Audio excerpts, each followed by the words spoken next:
1. A few strange things have occurred to me and my boyfriend since we moved into our current flat last July, and I just feel like this would be the best place to get it off my chest. Before I describe these events, I will say that I began experiencing sleep paralysis around 4 years ago, and have had a range of unpleasant experiences with it in the past. However, these experiences have never been physical, only visual, until moving into this new flat. I will say that my boyfriend has never had any past experiences regarding anything that he would consider paranormal, though the events that have occurred in the flat have left us both a bit confused and spooked. Since my boyfriend and I moved into our flat, we have experienced minor things, such as noises sounding like something has fallen onto the floor and begun to roll across it, only to find nothing that could have made the noise. Other times we've heard noises as if something large is being dragged across the wall in the hallway. But when we've opened our door to check what is making all the noise, there is nothing there, and the motion sensor light is off. If it is activated, it stays lit for around 5 minutes. One very common thing we experience is the chain on the bedroom blinds. It rocks from side to side sometimes. This doesn't happen as a gentle swaying, though. There have been a number of occasions where we have gone into the bedroom to investigate a loud clattering noise. We have heard it over the volume of our TV or music, and find it swinging from left to right rather than forwards or backwards. We have tried to explain this away as just a draft, but this would continue to happen when there was no possible airflow from windows, vents, fans, or the radiator. Even if this were to be caused by any of these things, the chain would swing forwards and backwards, not left to right, and it definitely wouldn't make such a noise to begin with. It sounds as if it has been lifted up and released, causing it to hit the wall and then begin to sway. Upon initially moving in, I was having terrible trouble sleeping or staying asleep, to the point where I had to seek medical advice. I was sleeping during the day as I work part-time night shift while I'm at university, and finish work at 7:30 a.m., but have since just started going to bed earlier in the evening. When I was actually managing to sleep, I would have very graphic, intense nightmares. Some were so bad, I would wake up and just burst into tears. On a few occasions, I would have sleep paralysis too, but there was one time this happened that ended up really shaking me up. Across from my bed is a wardrobe where both doors are fully mirrored. The right side wall, as you see it from the bed, also has a mirror above a small desk. During this particular sleep paralysis, I watched my boyfriend, who was not home but at work, walk past the wardrobe mirrors from left to right, but this appeared only as his reflection inside the mirror. He then wasn't visible for a moment, as he seemed to have walked out of frame of the mirror until I saw the reflection walk past the other mirror on the right. After this, there was nothing for a few seconds, but I was still in paralysis, until I felt something yank the bottom of my duvet covers away from me. Cliché, I know, but this has never happened to me before. It spooked me out of my sleep paralysis, and I shut up and grabbed my covers toward me. I still don't know how to explain this away, as my sleep paralysis experiences have never been physical like this, so I don't really know what to make of it. Another similar instance happened one night when my boyfriend was driving home from work and got stuck in a bad traffic jam on the motorway, delaying him a good few hours due to the distance from the site he had been working at. Because I was working early, I went to bed before he arrived home. At some point in the evening, I remember him getting home and me having a sleepy conversation with him right before he got in bed, and I fell back asleep. I'm not sure how long after this I was woken up again, but I was woken up by my boyfriend, who was standing at the side of the bed and had brought us some food. I was instantly confused, asking where he got the food from and when he had left to get it. To be met with the same confusion. Apparently he had only just gotten home. I'm still so confused by this, as this is not something that has ever happened to me and really creeped us both out, and I don't know what to make of it. The final straw for me was one evening I was talking to my boyfriend as I was just walking around tidying up, only to turn to him at one point and see what can only be described as a solid silhouette of a child crouched down directly behind him. At this point, I started straight up freaking out, running into the bedroom and refusing to leave for the rest of the night. The next day, I contacted my stepmom, who's very spiritual, and has had all sorts of encounters and experiences with the unseen world, including running her own business where she does Reiki and tarot, amongst other things. My dad and my stepmom came to visit me the following weekend, where she cleansed the flat and recommended I buy black tourmaline for protection, which I have. Since then, this kind of activity has decreased but not stopped entirely, resigning itself to just the random, unexplainable noises. One thing that I noted when my stepmom came to cleanse the flat was that she had asked whose side of the bed it was that my boyfriend slept on, but didn't elaborate, and honestly, I didn't ask why at the time, but I'm going to as the events keep playing out in my mind and I feel like I have no answers to anything. I really don't know what to make of any of this. The only connections I can make are all leading back to my boyfriend and the silhouette crouched behind him. The physical sleep paralysis, him getting home twice in the same night, and my stepmom asking me about his side of the bed. This is the second place we have lived together, and the occurrences only started upon moving here. I did scour the depths of the internet and found that supposedly we live right by a ley line, but I find no solid evidence to support this, though it is apparently discussed in a book about the city that was published in 1987 and talks about legends, folklore, and mysteries. This particular book, however, seems pretty hard to come across, with it either being unavailable or unaffordable. Does anyone have any suggestions or ideas that I could investigate into a little bit more as for now? I'm clueless. Much appreciated. 2. Earlier today, I was in the bathroom when I heard knocking on my bedroom door.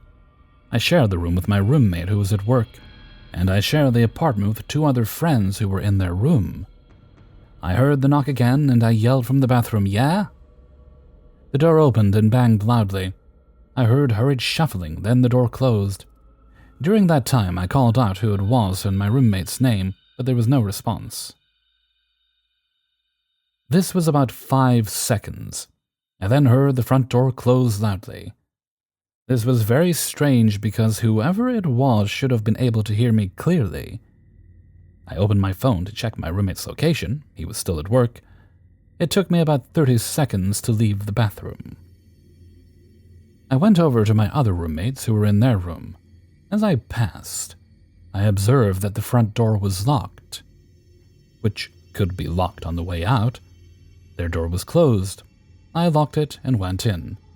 One roommate was in bed, and the other was gaming, somewhat loudly. I asked the one gaming, who has been my friend for about a decade, if he went into my room. He said no. Both of them have not left the room. I had not told them what happened, and they asked if anything was missing.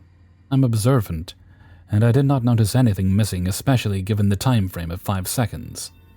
My friend went into my room to look around and asked me again if anything is missing. I said no, but I pointed out that I didn't recall the Mandalorian AT-ST Lego sitting on my roommate's desk. It stood maybe a foot tall. If you look it up on Google, it comes up. I've never seen it before, but I was convinced that I overlooked it. I texted my roommate to ask if he came back, but he said he didn't.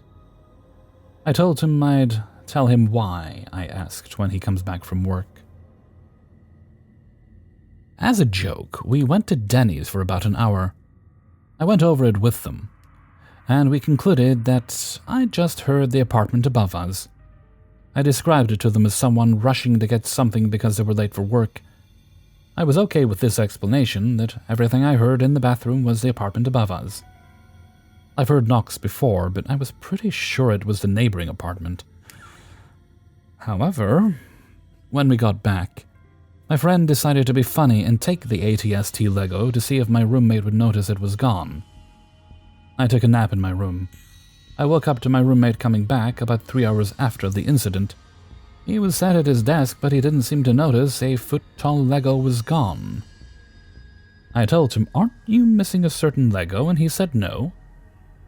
I brought it to him and he was confused. It wasn't his. He has never seen it before. I was kind of laughing with my friend that I was right. Someone broke in and left it there. I placed it on the coffee table in the living room and said, "We need to dust for prints." I wanted to explain to my roommate what happened by reenacting what happened. I told him to go into the bathroom.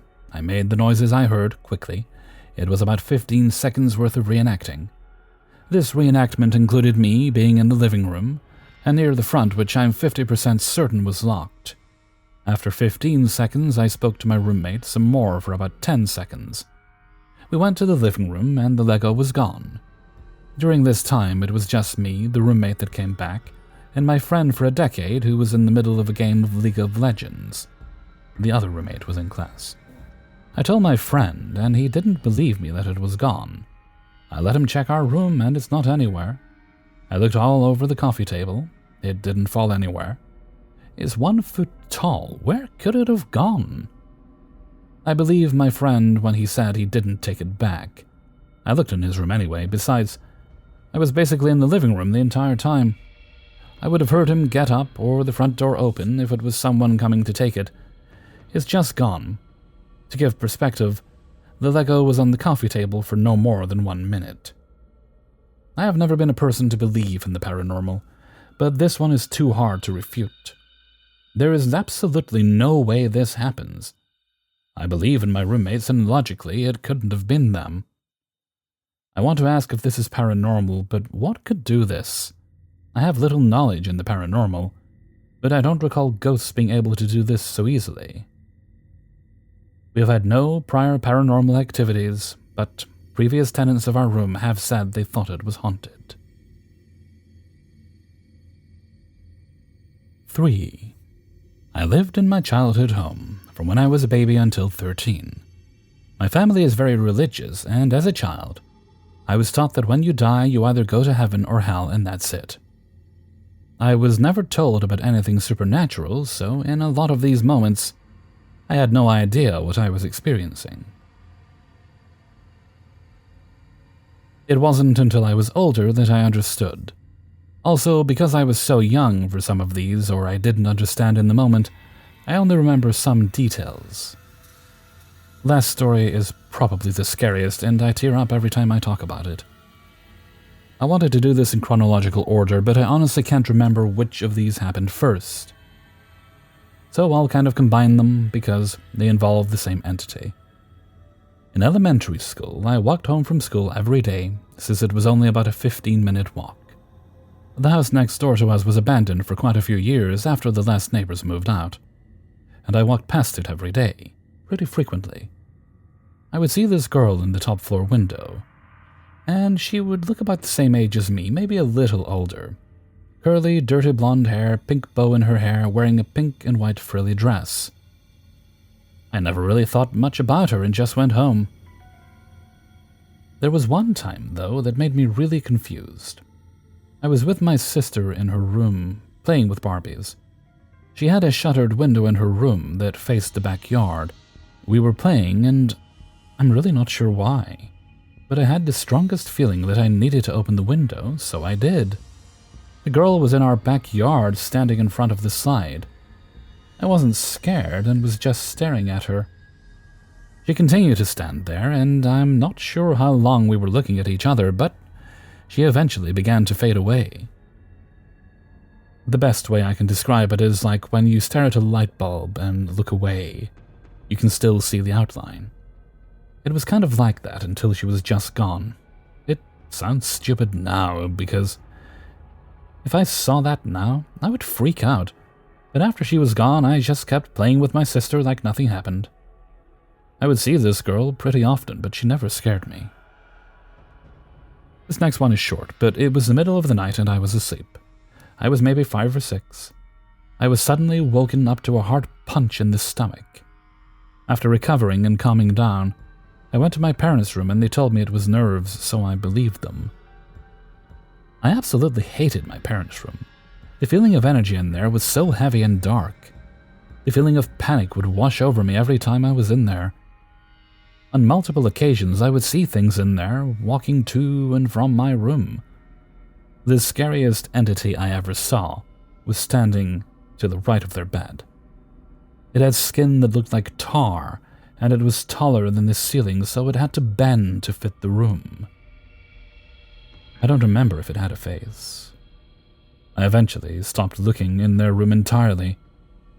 I hated when my parents would ask me to grab something from their room. I would sprint out every time. One time, I had walked home from school and it was very hot. So when I got home, I threw my hair up into a ponytail to cool off. I walked into my room and I immediately felt fingers grip my ponytail and start pulling me back to my parents' room. For context, all our bedrooms were in the same hallway and mine was directly across from my parents' room. My dad and I roughhoused a lot, and my parents knew I was terrified of their room. It didn't hurt, and I thought it was my dad messing around, and he's a big guy, so I just went to elbow him in the stomach and hit nothing. Confused, I looked down and saw no feet behind me. Just as the panic started to hit, it dropped me right in front of my parents' door. I whipped my head around to see what it was, and nothing. I sat in shock for a few moments before the tears started to fall. I eventually got up and found my dad talking to my grandma in the living room. This one happened about a week before we moved out. It was only me and my grandma at home. My mom took my sister to practice, and my dad was out grabbing dinner. I was in the living room doing my homework on the couch. My grandma was watching TV in her room, which was to the left of me. The kitchen and dining room and the hallway with all our bedrooms was to the right of me. The hallway is out of sight from the living room since it goes behind the dining room. I was focused on my homework when I started to hear footsteps going up and down the hallway and into the bedrooms. I thought it was my sister wearing her Disney princess costume heels. The footsteps kept going for a while, and then I realized my sister wasn't home, and it was just me and my grandma, and she was on the opposite end of the house. My cat was by my feet. My heart sunk once I realized what it was, but I decided to just ignore it and not give it any attention. It eventually stopped, so I felt more relaxed. After a few minutes of quiet, I heard the loudest slam I've ever heard coming from a few feet away in the dining room. It sounded like someone picked up a boulder and slammed it on the hardwood. I was looking on the ground for what might have fallen when I heard it speak. It was multiple voices hissing and groaning my name all at once. It was the scariest thing I have ever experienced, and currently have full-body chills just remembering what it sounded like. I sat in silence with tears rolling down my face, frozen in place for what felt like forever. I was too terrified to move or make a sound. I finally managed to squeak out a little, "Grandma," and nothing happened. So I started to sob, calling for her. We moved out later that week, and the first night at the new house, I had a dream. I was standing in the street outside the old house at night. It was quiet, and all the lights were off. Then all of a sudden, all the windows opened, and it was so bright inside. It looked like a lighthouse. It sounded like a party was happening, multiple conversations going on, and you can see shapes of people moving around the house manipulating the light. And just as quickly as it started, it stopped. The windows all slammed shut. Everything was quiet and dark again. Then I woke up. I haven't experienced anything close to this since moving. A few years ago, the current owners of the house invited my family over for a Super Bowl party. I decided not to go, but my sister did. She talked to the owners and asked them if they ever experienced anything weird since moving in. They were shocked, she asked, and apparently they were seeing shadow people in and around the house looking in the windows.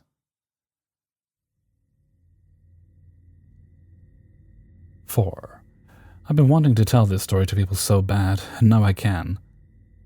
When I was 14 or 15 during the summer, We used to travel up to Pennsylvania to visit my aunt and grandma.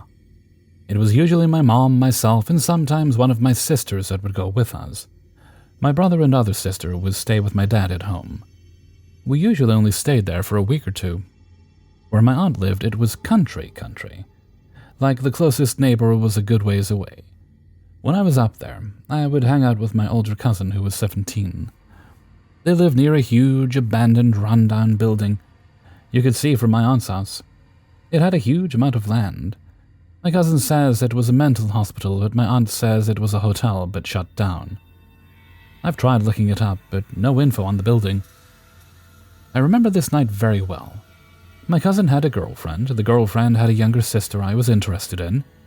My cousin was going to sneak out and visit her. I asked if I could go. He said no, but reluctantly agreed after a few pleases. To explain the path. If we went through the dirt road that was lit up by a few streetlights, it was an easy 30-minute walk. If we walked through the land by the building, it was a 10-minute walk. He took a flashlight with him, and we made our way towards his girlfriend's house. Mind you, it was close to 1 a.m. The way we had to walk by that old building. Don't know why, but it gave me the willies walking by it. It felt like you had eyes on you. The path there, nothing happened. We got to the house, and we ended up leaving at almost 3 a.m. I had fun. When we were walking back, my cousin commented how eerily quiet it was. This was a rural area where you can hear bugs and the nocturnal animals. He told me to walk fast. I made fun of him for being scared. He told me to cut it out. I remember kicking a rock on the ground.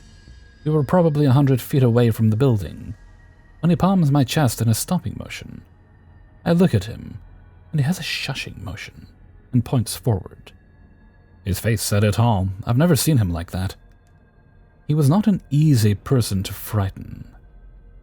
I look up, and all I can see is something white spinning, like if a person wearing a dress was spinning, like they were dancing. It was dead silent. I move the flashlight from the ground towards the white thing, and it's a lady. Super pale, black hair. As soon as the light hits her, she stops and she kind of evaporates. She was heading towards the front door of the building. From where we're at, we can see the streetlights on the dirt road and book it to the road. My cousin and I didn't speak of it on the way home. When we got in his room, I asked what the hell that was. His response shook me to the core. I don't know, but I saw it staring at us from one of the windows of the building when we first passed by. I just didn't want to scare you. That explained why he was serious and didn't want to joke with me on the way back.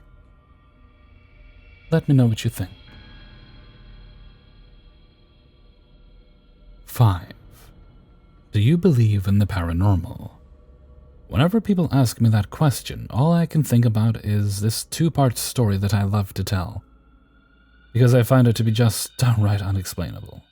It was around 1 a.m. on a weeknight in December. My roommate Jason, friend Jack, and girlfriend at the time, Vic, had all been hanging out, being oddly warm for a winter night, around 60 degrees. We decided to take a walk around. On a limb, we tried the door to the FA building, and to our surprise, it was open. It was during the exam period, so we went in there to find that the door that led to the costume storage room, which was effectively a basement, was also unlocked. Curiosity got the best of us, and we headed down into the cold, cemented crypt. Except for Vic, she made the right choice. Upon reaching the bottom of the staircase, there was a long stretch of clothing on hangers that seemed to go on forever. When we looked to the side of us to see a door that said, "Keep shut at all times." Now obviously, we were gonna open the door. I mean, come on. So we opened the door and peeked in just to some pipes running across the top of a longer hall, pile of logs to our right, and another door to our left. Unimpressed, we closed it and proceeded down to the end of the hall of hanging clothing. Underwhelmed, I started to head back, but then my friend Jason made one last interjection. I kinda want to check out that side room again. So we did. As I'm holding the door that shouldn't be open, I realize something. Wait, no, hell no. I've seen way too many horror movies to allow this door to slam shut behind me. Jason, grab me that piece of wood. Jason was just looking at me like an idiot, so I said it more aggressively. Jason, grab me that piece of wood. Like a deer in the headlights, he didn't move. So I said it again. Jason, grab me that piece of... Suddenly, the side door flies open on a gust of aggressive wind. We hear a slam in the distance, and then we fucking book it. After we get out, Jason claims he heard a girl's voice as he went up the stairs. Eager to share our findings with the group, we did just that, and returned the next night with a large group. Scared as I was, I had my doubts about what happened, and wanted to see if I could debunk this phenomenon. I checked the side door that flew open to realize that it didn't have a hatch that fully closed, so that was that. It was most likely just a draft that came from the wide open stage above that caused the door to open. I returned with relief. But I was also kind of let down. I thought, wouldn't it be nice to have a ghost story of my own? Well, it turns out I would get exactly what I wished for. The next day, I was on aid duty for my best friend and roommate Bryce. He's physically disabled, so he needs someone to help him with everyday tasks. And we were chilling in his room after we had just told his dad about my adventure. Mid-conversation, we hear a fainted three-tone whistle. Did you hear that? Bryce asked. I assured him it was nothing but a bird or a gust of wind. But then it happened again. Bryce insisted we get out of his room and head to the living room. I wasn't convinced it was anything out of the ordinary, but I didn't want him to be tweaking, so we did just that. We set up our computers and headphones and got started on the work that we had been procrastinating. I could tell Bryce was pissed at me, so I figured I should just keep my mouth shut and continue doing my work. The three-toned whistle returned, right in my ear. I played back my music to double-check. Only percussion. Reluctantly, I informed Bryce, to which he responded with full curiosity against his better judgment. Okay, that's it if you're here. Fucking whistle.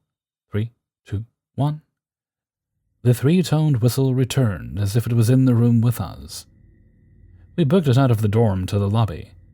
Soon our other roommate returned, confirming that he was not in his room. We knocked on the neighbors' doors to test how well a whistle could travel. It wasn't audible. I have no explanation for what happened. The whistle happened a few more times that night, but never again after. I'm fairly certain I brought something back from the night prior, but I'm not sure what it could have been trying to tell me. Anyone know anything about spirits that whistle? Hey everybody, Hellfreezer here, and thank you very much for listening to Paranormal Stories, episode 311. And thank you very much to everybody who allowed me to use their stories in this video. Please do press the like button before you go, and share the video around with friends and family. Living and dead. Okay, let's see. I think we have a little shout out to do today for the author of the last story.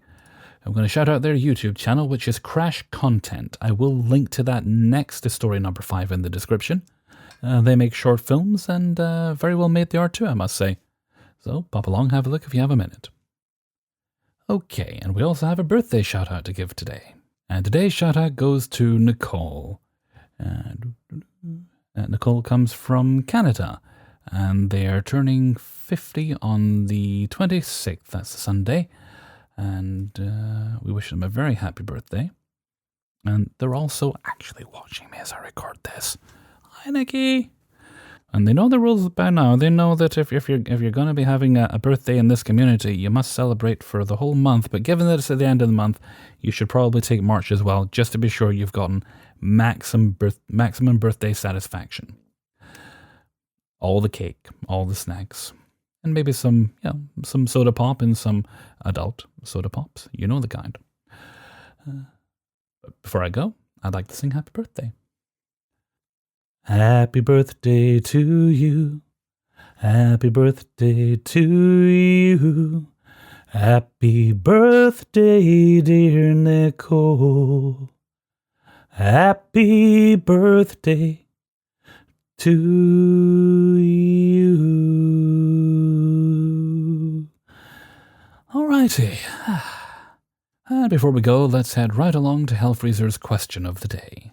And today's question is supplied by my moderator, Darth Ino. Actually, it's a very evil question, but I'm going to ask it anyway. Would you rather be in a library with all the books you can ever want to read, but little to no light, or a library with all the light to see by, and only one book for eternity? I think I'd rather have the little to no light, because you could read more books, in spite of the eye strain. But yeah, you get very bored very quickly with just one book. Eventually, you'd read it so many times you wouldn't even need the book to read it. But let me know what you think by popping your answers in a comment below. And with that, I'm going to head off for now. So until next time, thank you very much for listening, and take very good care of yourself.